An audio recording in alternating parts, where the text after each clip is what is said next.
자기경영 코칭 스쿨, 네, 오늘 프로젝트 첫 번째 순서 배영복 대표님 모시고 진행하고 있습니다.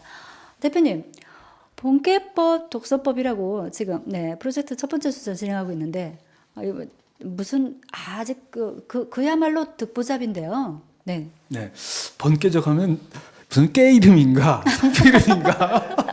네, 이런 분들 계세요. 본래깨? 그래서 노래를 하죠. 번. 번개적, 번개적 이렇게 노래를 하거든요, 사실은. 그래요. 예, 예. 그래서 이 본개적 독서법의 하나인데, 네. 이거 전국 대회에서 사실 이거 한 7, 800명이 모입니다.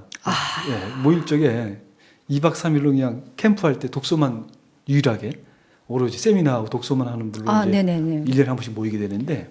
근데 대표님, 방금 말씀하실 때는 정말 자기 경영이 이제 되신 분이고, 그래서 충분히 이렇게 안정이 되셔서 음성이 나지막하고 그냥 자상한 그런 말씀을 하시다가 갑자기 본계법을 노래하시는데 목소리가 확 달라지세요. 예, 네. 제가 그동안에 노래를 좋아하시나 봐요. 아니, 노래를 좋아하기보다는 음치고. 네. 근데 이제 제가 그 감동이 되살아나서 제 인생을 통째로 바꿔버렸던 평범한 삶에서 이 지적 유희와 몇천 년 전의 시공간을 넘나들면서 그 시대 살았던 사람들하고 경험할 수 있다는 것.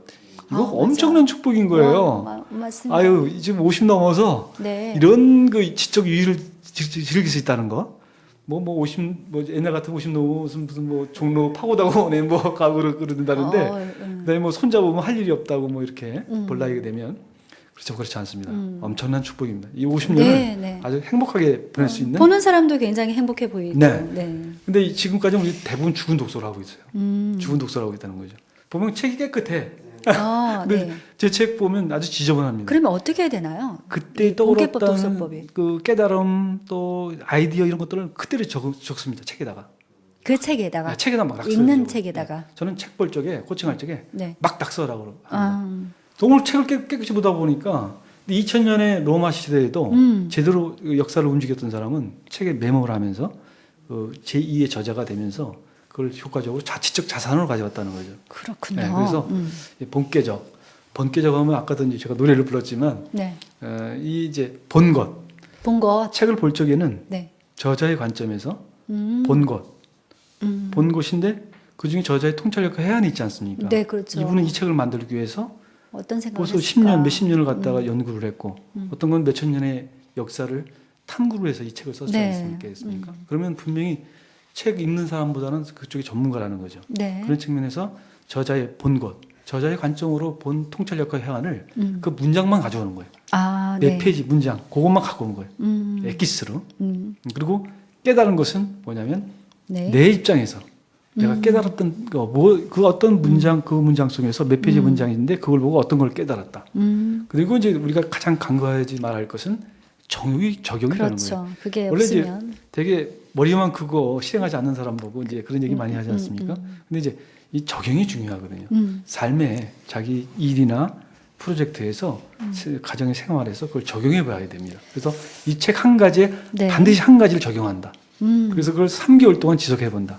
3주간이 됐든 3개월이 됐든 지속해서 네. 자기 것으로 가져갈 수 있다면 책 한 권에 한 가지 생활 습관이 들어왔다. 이거는 엄청난 지적 오케이. 자산이 네, 흐르면서 그렇군요. 자기 부를 가져다 줄 수 있는 아주 좋은 습관이라고 볼 수 있는 거죠. 오. 그래서 번개죠. 오, 멋진데요? 네. 네. 독서법을 이제 조금 더 부연해 설명하자면요. 네. 우린 재밌습니다. 이게 할 때 보면 이제 저도 이제 코칭을 하거나 군부대에서나 어디 이제 여러 군데 돌아다니면서 법무부도 돌아다니고 이 사방에 돌아다니면 재밌는 게 뭐냐면 이름을 구호로 외칩니다. 이제 상대방이 나와서 발표를 하잖아요. 그때는 네. 배영복, 배영복, 배영복, 힘 하면은 이제 이렇게 불러줘요. 그럼 저는 예, 힘이 납니다. 이렇게. 그러면 막 전체가 막 감성이 울리잖아요. 그때 이제 하게 되는데 재미있는 것은 뭐냐면 책을 읽고 그 안에서 이제 4-5명이 이제 한 조가 됩니다. 그래서 본 것을 서로 나누고 깨달은 거 나누고 삶의 조언을 나눈 다음에 거기서 한 사람을 뽑아요, 대표로. 그래서 그 조별로 한 사람이 나와서 이제 전체 발표를 하게 됩니다. 그때 이제 연호를 하게 되죠. 이렇게 감동을 같이 배가시키는 이런 것이 이제 본계적. 그래서 본계적 독서법은 같이 나누면서 어울리면서 토론과 또 발표를 통해서 제2의 제3의 독서를 더 증가시키는 아주 살아있는 독서법이라고 얘기할 수 있겠죠. 네, 그래서 오늘 근데 이제 가장 우리가 이제 이쪽에서 좀 눈여겨볼 것은 자기 경영에서 이제 자신을 이제 깨달아야 되는데 남이 깨우쳐준다는 것은 한계가 있어요. 한계가 있다는 거죠. 근데 이제 자기 경영 시스템에서 움직이면서 이 독서를 통해서 자기 내적 깨달음을 느꼈을 때가 자기 경영을 아주 승화시키고 자기를 획기적으로 변화시킬 수 있는 그런 요인으로 작용할 수 있다는 거죠. 그래서 이 독서는 사람이 모든 걸 경험할 수 있으면 좋잖아요. 그렇지만 시간과 공간의 제약이 있죠. 근데 그 경계를 넘나들고 남이 했던 시행착오를 내가 가져갈 수 있다면 이건 엄청난 거죠. 예, 그래서 그렇군요. 이 독서법도 자기 경영에 있어서 굉장히 중요한 부분의 한 부분이다. 가져갔을 적에 자기 성찰과 자기 깨달음을 통해서 변화할 수 있는 임계점을 넘을 수 있는 아주 좋은 내용이다 이렇게 볼 수 있는 거죠. 단순한 독서만 아니라 독서를 통해서 적용을 하고 또 자기가 지적 자산, 네, 자산이 쌓이고 이렇게 하면서 변화되는 삶을 또 행복한 네, 멋진 스케줄에 그 또 합류하게 돼서 또 설레이고 걱정 반, 또 설레임 반 또 사실 걱정은 안 됩니다. 사실 뭐 네. 저만 믿으세요? 네, 네, 네.